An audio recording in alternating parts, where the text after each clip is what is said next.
Hola, ¿cómo estás? Me llamo Marcos, soy de Alemania y vivo en España. Hola, hola, es un placer verte. Hola, hola, vamos a aprender español. Soy maestro aquí y disfruto enseñar. Encantado de conocerte, siempre me gusta decir eso. Hola, hola, es un placer verte.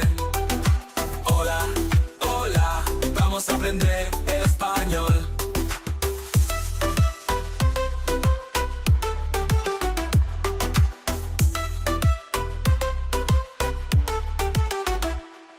Aprendemos todos los días y nos divertimos mucho. Con nuevos amigos aquí aprendemos con ritmo. Hola, hola, es un placer verte. Hola, hola, vamos a aprender español.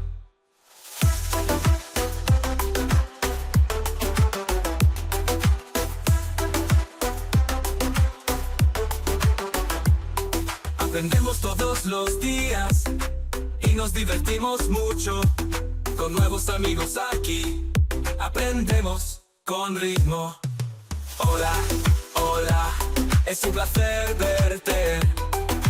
Hola, hola, vamos a aprender español.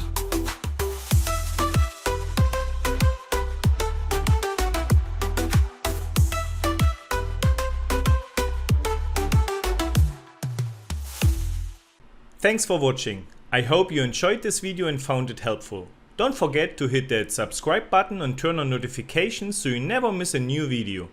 Check out more videos for more tips on mastering Spanish.